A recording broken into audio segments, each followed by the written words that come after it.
how did it happen? A Boeing 747-100, carrying 230 passengers and crew, was preparing for a scheduled international flight from JFK Airport in New York to Charles de Gaulle Airport in Paris. The aircraft, built in July 1971, was purchased new by TWA. It made its first flight on October 27, 1971. The plane was equipped with 4 Pratt and Whitney engines, generating 46,000 pounds of thrust. The flight crew was experienced. The captain, 58 years old, had been with TWA since May 1965 and had accumulated over 18,000 flight hours. He was assisted by a 57-year-old first officer who had been with TWA since April 1964 and had 17,000 flight hours.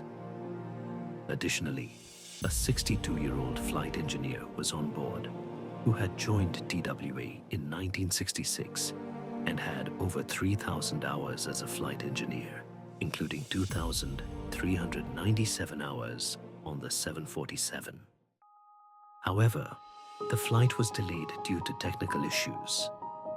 There was a problem with the thrust reverser sensors and some broken cables.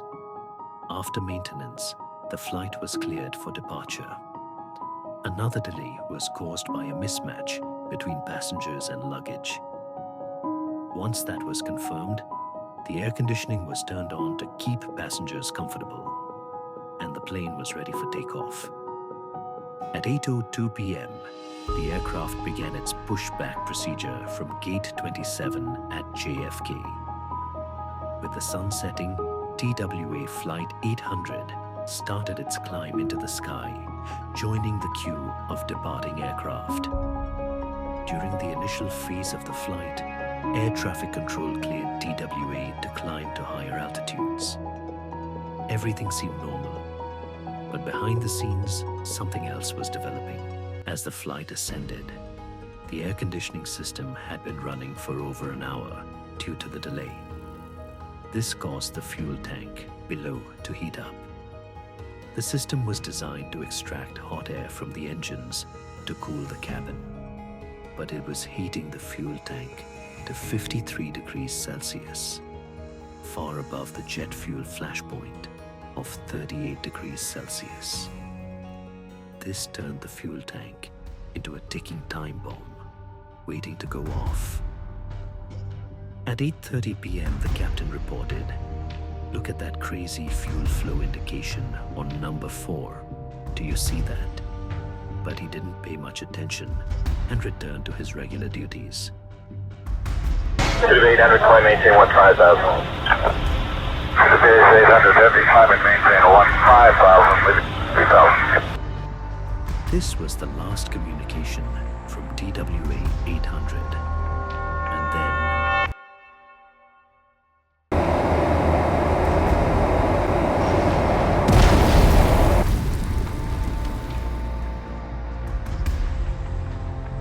due to the immense pressure of the explosion, the aircraft broke into 2 pieces.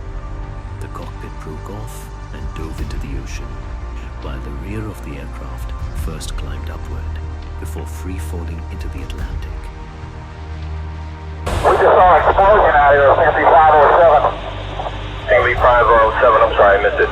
You're at 18, did you say something else? We just saw an explosion up ahead of us. It was about 16,000 feet or something like that. It just went down to the water. Well, to the 1309, I could confirm that out of my 9 o'clock position, we just had an explosion out there about 5 miles away, 6 miles away. Center for Springer B 507, we are directly over the site with that airplane or whatever it was just exploded and went into the water.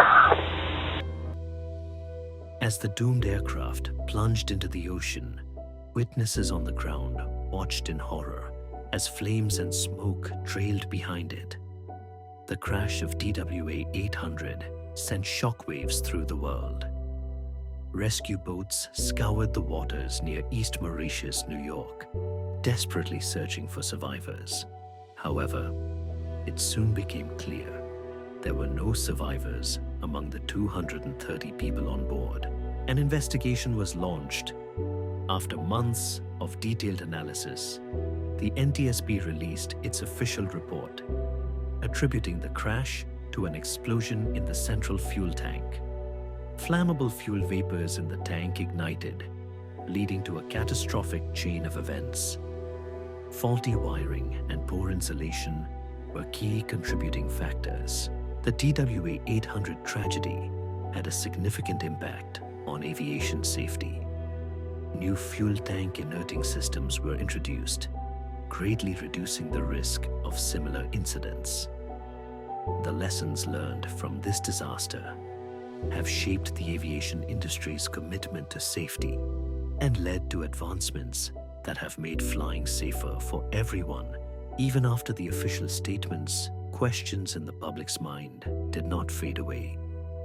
Many believed that TWA 800 was accidentally struck by a missile. Was something truly being covered up? Some witnesses reported seeing a streak of light ascending into the sky. These accounts seem to support the missile theory. Yet officials dismissed these claims. What was the truth? Just speculation or an overlooked reality? After years of investigation, the NTSB finally revealed the cause. A spark inside the center fuel tank led to this tragic explosion. But this explanation did not convince everyone. The TWA 800 tragedy triggered significant changes in aviation safety. Fuel tank designs were modified and new safety measures became mandatory. The loss of 230 lives marked a turning point for safer skies. Today, the TWA 800 crash remains in our memories. The 230 lives lost are honored every year with memorial ceremonies. This monument stands as a symbol of grief and remembrance. To continue exploring the greatest mysteries in aviation history, don't forget to subscribe. If you enjoyed this video, give it a like and share your thoughts in the comments. Which tragedy should we investigate next?